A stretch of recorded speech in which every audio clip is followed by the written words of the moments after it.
Um, Good morning, everyone.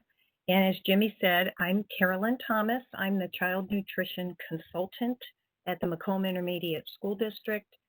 And in Michigan, what the Intermediate School District means is that we are the county level school system that supports all the local general ed districts in our county. So as such, I'm the county level child nutrition consultant for 31 school districts and support their school nutrition programs in a variety of ways. But in addition to that, I'm the chief administrator for the child nutrition programs at the Macomb Intermediate School District. Next slide, please, Jimmy. So a little bit about the Macomb Intermediate School District. We are located in Southeast Michigan. We are the county that borders Wayne County, which is mostly the city of Detroit. And our county services a little over 2,000 special needs students right here at the Macomb ISD. So I am a 100% special needs-based school district. Macomb County has about 480 square miles, so you can imagine us servicing all of those square miles, plus we service about 100 square miles in our county to the north and about 75 miles in the county to the south. Our students in the special needs program range in age from ages 3 through ages of 26. So in the state of Michigan, special ed runs through the completer year when you turn 26. The Macomb Intermediate School District has 18 programs that we run in buildings throughout the county. Next slide, please, Jimmy. So when the pandemic hit and we had to turn our food service model into virtual, we decided that our students who are primarily very immunocompromised and their parents could not do a lot to get out to general public distribution points, the decision was made over the weekend that we were going to deploy all of our school buses that were needed to deliver meals directly to our students' home. So we began doing 7 days worth of meals, and we did 3 distribution days, Monday, Wednesday, and Friday. In our meal package kits at that time, we had, and continuing, we do food safety instructions for our various menu. We have reheating instructions. We have food safety for temperature at cold and hot. So we have a central production facility, and all of our food is produced out of one central production facility for these virtual meal package kits. We use food service team members, but since March, we've also been using 3 separate teams of Macomb Intermediate School District staff members who stepped up to volunteer to help us, which has been wonderful.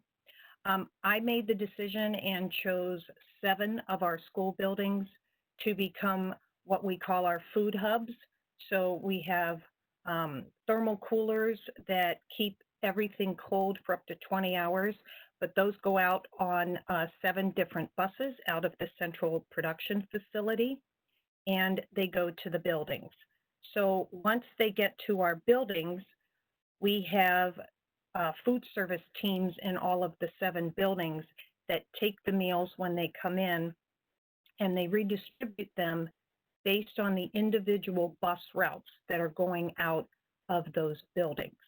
They add milk because the sheer volume of what we were doing prohibited us from putting milk in the kits at the central facility. So we're doing that at our 7 buildings.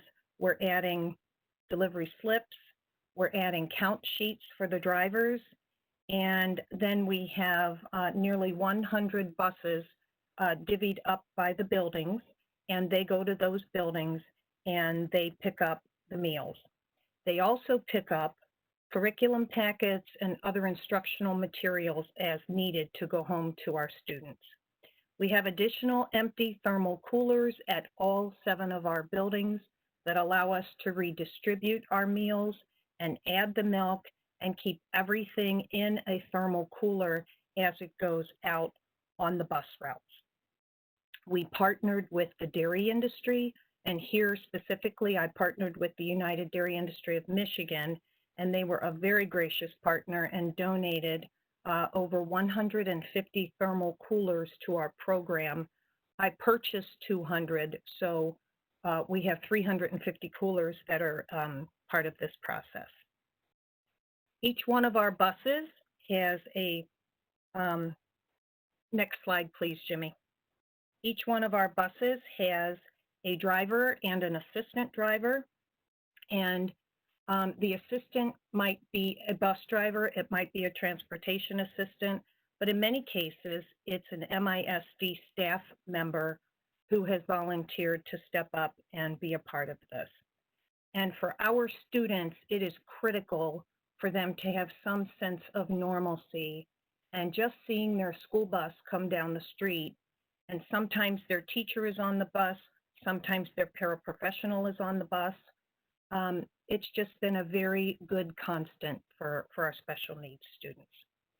All of the empty cooler bags from all 97 bus routes come back to a central location 3 times a week to our transportation center, where we have 3 empty buses set up, and they have to put their coolers on the buses, and then those coolers go back to our central production facility the next morning, where we have another team that sanitizes them inside and outside for redeployment for production the next day. Next slide, Jimmy. In July, we had to move to the traditional summer food service model. As you all know, unanticipated school closure was over on June 30th. So in Michigan, our families had to opt back in. So we started that process about 2 weeks ahead of time. We are doing about 70% participation for our total student enrollment right now. But we decided that we were going to go down to 2 days a week from 3 days a week, and then just deploy this virtually the same amount of buses. So we are delivering on Mondays and Thursdays right now. And instead of 2 days, 2 days, and 3 days, we're doing 4 days worth on one delivery day and 3 days worth on the other. We do have about 325 staff involved in the production, distribution, and delivery for our meals program. Next slide, Jimmy. We also are doing some additional food programs for our families and our community. Because we are a county-wide program, we have buildings all over the program, all over the county. So we have the Farmers to Families Food Box program running currently at 2 of our buildings. One is on Wednesdays and one is on Fridays. We serve 300 families weekly at each building. We do these separate from our distribution program. They're getting a fresh fruit box, a fresh vegetable box currently, and a dairy box. And we've committed to continue to do this so long as the Farmers to Family program runs. We also have a local food bank distribution at 2 of our buildings weekly on Tuesdays and Thursdays. And then on the alternating weeks, we have 2 other MISD buildings that are distributing our local food bank's groceries. Next slide.